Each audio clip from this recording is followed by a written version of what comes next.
आप देवी मां में आस्था रखती हैं, भक्ति की शक्ति पर विश्वास है आपको, इसलिए मुझे लगा कि मुझे आपको सावधान कर देना चाहिए।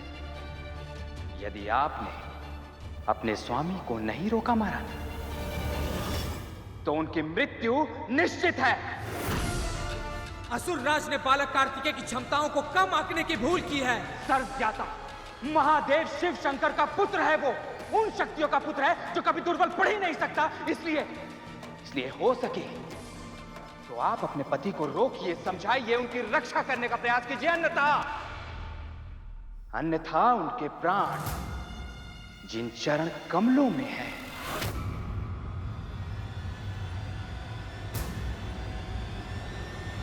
वो गौरी शंकर सुध उनका विनाश करके रहेगा।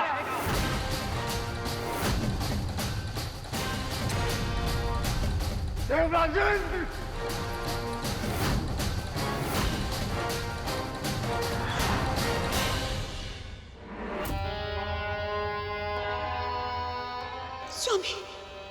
स्वामी कार्तिकेय को आपके चरण कमलों का रहस्य पता चल चुका है स्वामी। अब क्या होगा?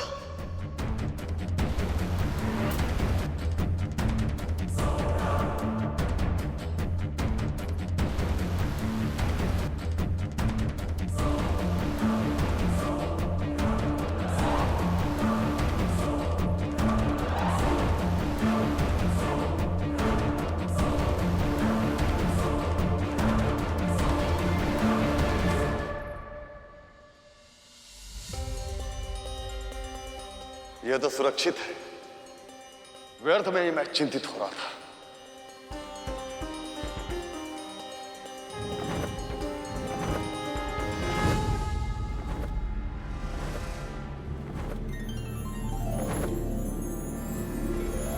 तो ये है वो कमल जिसमें बसी है तारकासुर की प्राण शक्ति।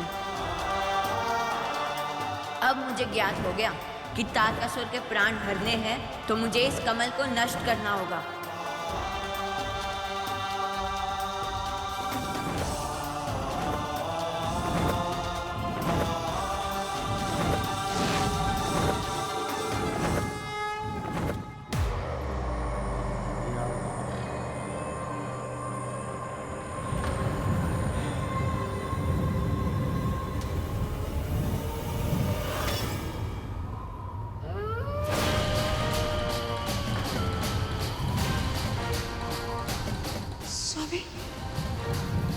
इतने सारे अपशकुन एक साथ, अवश्य ये किसी अनिष्ट का संकेत है स्वामी।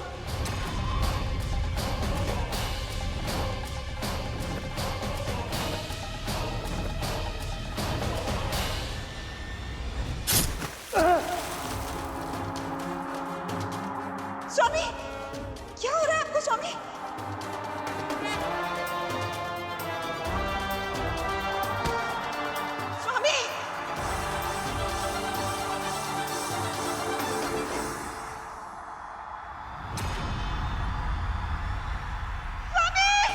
देवी पार्वती के चरण कमल नष्ट होते तारकासुर की कवच शक्ति का अंत हो गया। किंतु फिर आरंभ हुआ वो युद्ध जिसकी प्रतीक्षा देवताओं को कई वर्षों से थी। कार्तिकेय और तारकासुर का युद्ध, और अब की बार कार्तिकेय के वार से तारकासुर को कोई नहीं बचा सकता था। मेरे साथ छल करके तूने मेरे स्वर्ण कमल को भले ही नष्ट कर दिया हो, पर तू मेरे मनोबल को नष्ट नहीं कर सकता, और न ही मेरे भुजबल को। अब भी इतना शक्तिशाली हूं मैं कि तुझ जैसा असंख्य बालक मेरा कुछ नहीं बिगाड़ सकता। जानता ही है ना, यज्ञों की आहुति मेरे नाम पर होती है। भय से दी गई आहुति आस्था के छोटे से दीपक का भी सामना नहीं कर सकती तारकासुर। आज तुम्हारा अंत होगा, और वो अंत करूंगा मैं।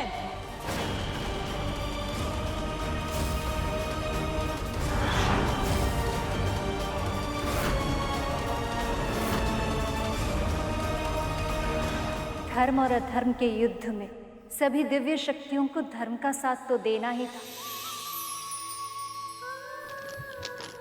और भगवान भी अपने आप को इस संघर्ष से जुड़ने से रोक नहीं पाए।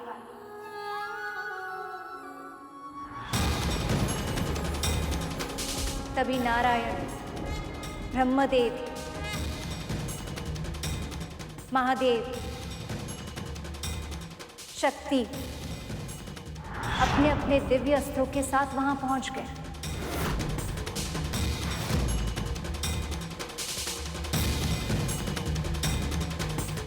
वो बहुत ही अद्भुत दृश्य था।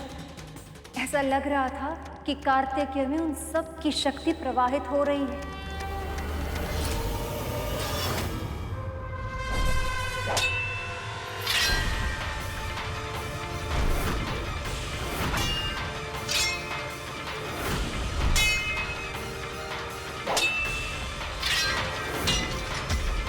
अंत में वहां दुर्गा मां प्रकट हुई। उन सब की असीमित बल से प्रेरित होकर वो गौरी शंकर सुत काल बनकर तारकासुर पर टूट पड़े।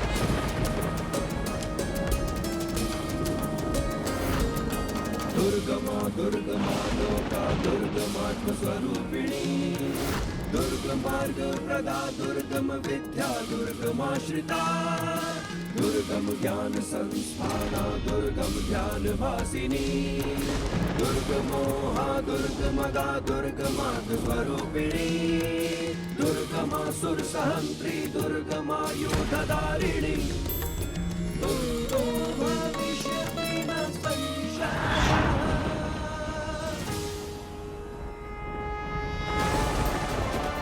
देवराज, क्या हमारा स्वप्न सत्य में सच हुआ? क्या तारकासुर सच में मारा गया?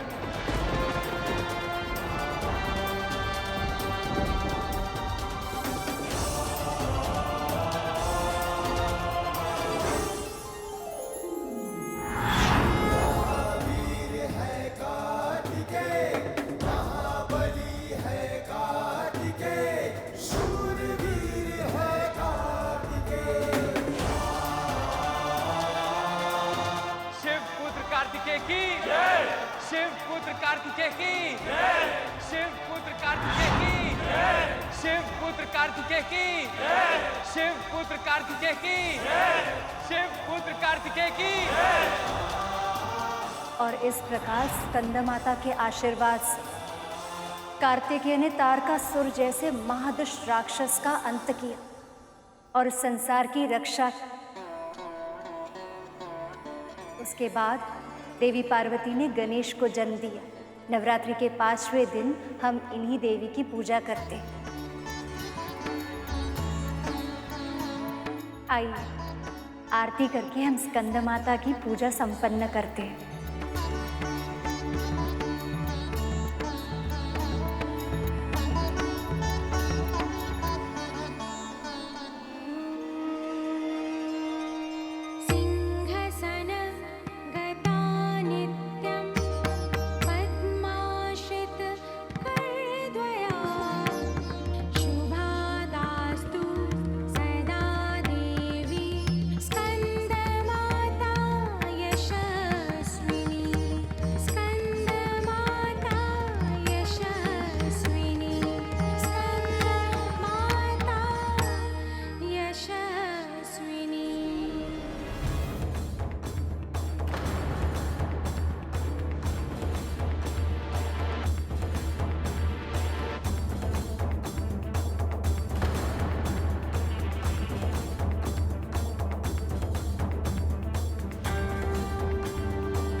कितने समय तक पूजा करेंगे ये सब?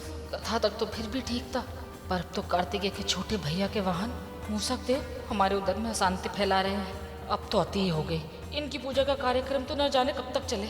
हम जाकर पेट पूजा करते हैं।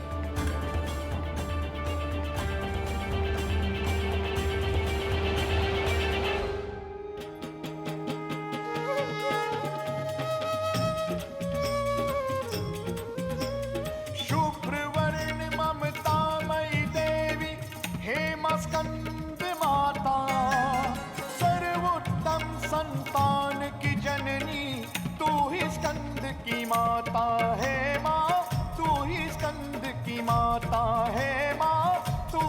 कंद की माता,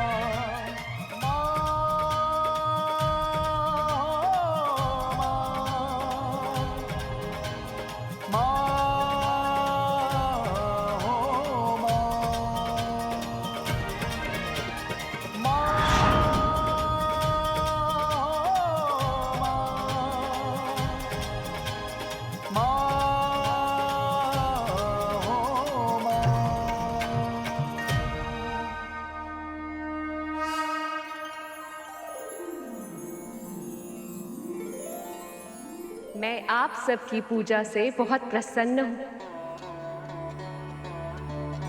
गरुड़, तुम अपनी मां की इच्छा अवश्य पूरी करोगे।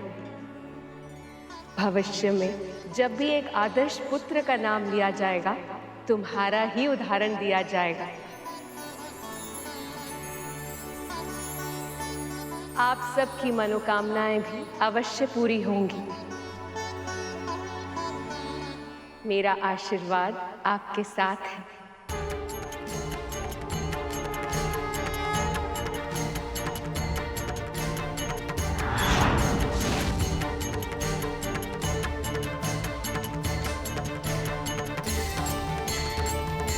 माँ की सबसे बड़ी इच्छा तो यही है कि मैं प्रभु नारायण की सेवा करूं, और मेरी भी बस यही एक मनोकामना है कि नवरात्रि के सभी व्रतों को पूरे विधि विधान से पूरा करके मैं अपने प्रभु का वाहन बन पाऊं।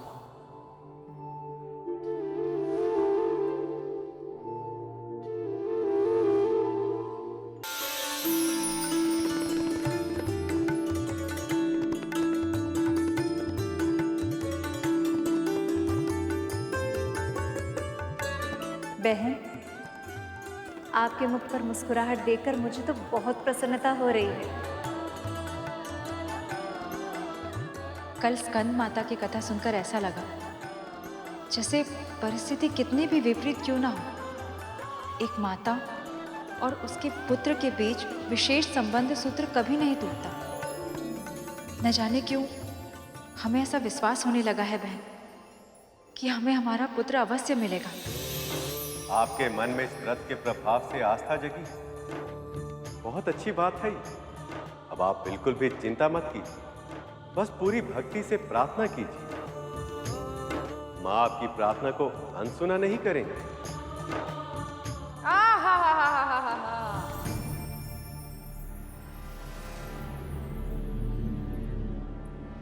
व्यक्ति गाय पाले, भौ भौ करता श्रवण पाले, किंतु भ्रम कभी ना पाए।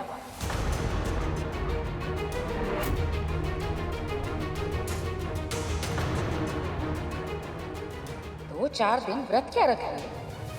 आप खुद को बहुत बड़ी तपस्विनी समझने लगे हैं। ये मत भूलिए कि एक साधारण स्त्री है आप। अपने पुत्र को तो संभाल नहीं पाए और चली है विश्वास करने कि माता रानी सारे जगत को छोड़कर अपनी कृपा केवल आप पर बरसाएंगे।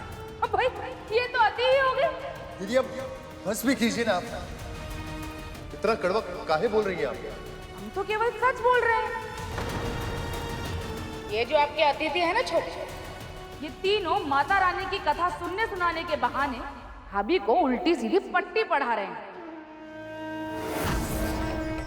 बहुत अच्छे से जानते हैं हम ऐसे लोगों को। हाँ नहीं तो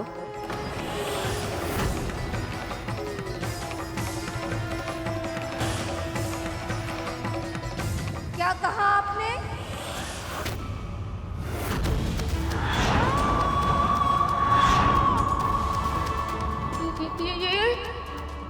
ये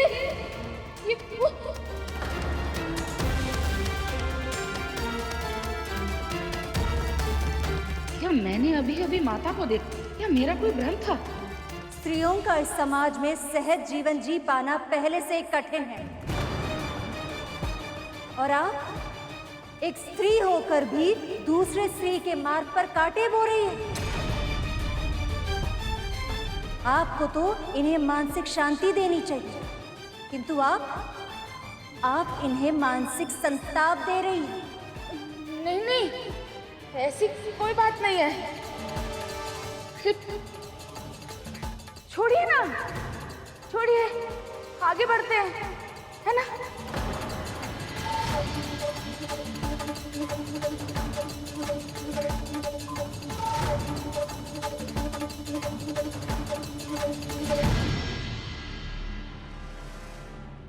आप बुआ जी की बातों से प्रभावित मत होइएगा।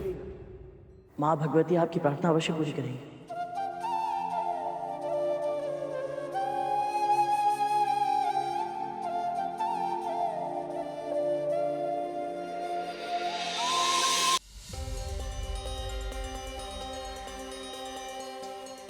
अब तक आप सबने सुना कैसे माँ ने शैलपुत्री के रूप में महाराज हिमवंत के घर जन्म लिया।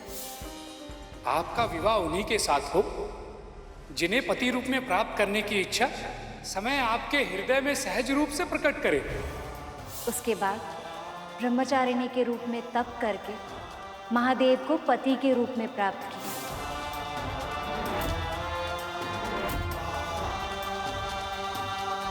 फिर चंद्रघंटा के रूप में घंटानाद करके उन्होंने बुरी शक्तियों का नाश किया।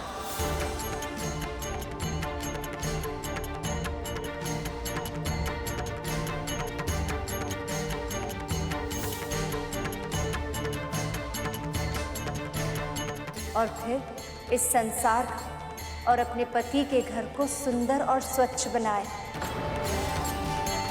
कुष्मांडा के रूप में उन्होंने सिद्ध किया कि वो इस संसार की प्राण शक्ति है।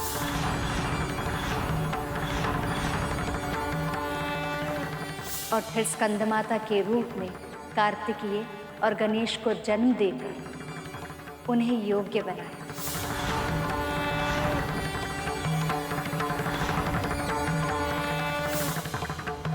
माँ के अब तक के सारे अवतारों में हर स्त्री की तरह उनकी प्राथमिकता थी उनके पति, घर और उनकी संतानें। किंतु एक स्त्री का अस्तित्व केवल घर के चार दीवारों के भीतर नहीं होना चाहिए। अपने घर संसार के साथ साथ एक स्त्री समाज, संसार और जन कल्याण के लिए बहुत कुछ करने के लिए सक्षम है। इसलिए नवरात्रि के छठे दिन हम देवी माँ के कात्यायनी रूप की पूजा करते हैं, जिन्होंने इस संसार को स्त्री शक्ति की व्यापकता का प्रदर्शन किया। माँ का ये रूप कैसे उजागर हुआ था माँ? इसका कारण एक राक्षस था सुपन, जिसका अंत केवल और केवल मां ही कर सकती थी। उस राक्षस का नाम था महिषासुर। महिषासुर? वो कौन थे भैया जी? उनकी कहानी भी सुनी है ना, मां भगवती की कृपा से।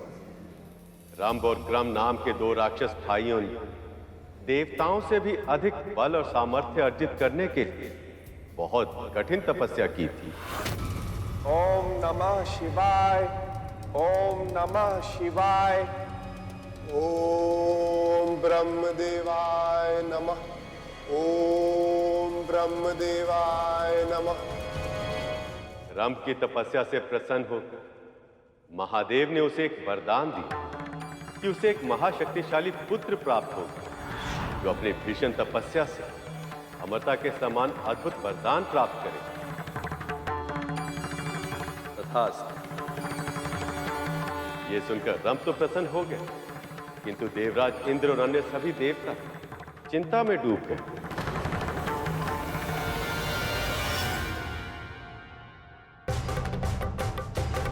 महादेव से वरदान प्राप्त करने के बाद रंभ एक बलशाली भैंस पर मोहित हो गए और उस महिषी के साथ संगम से उसे एक बलिष्ठ पुत्र प्राप्त हुआ, जिसका नाम रखा गया महिषासुर। महिषासुर, महिषासुर।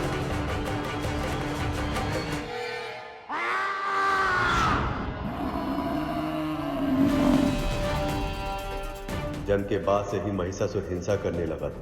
उसका भय मात्र पशु पक्षी और मनुष्य में ही नहीं, बल्कि देवताओं में भी, क्योंकि उसमें अमृत के समान वरदान प्राप्त करने की क्षमता थी, और यदि वो अमर हो जाए तो संसार का विनाश निश्चित है।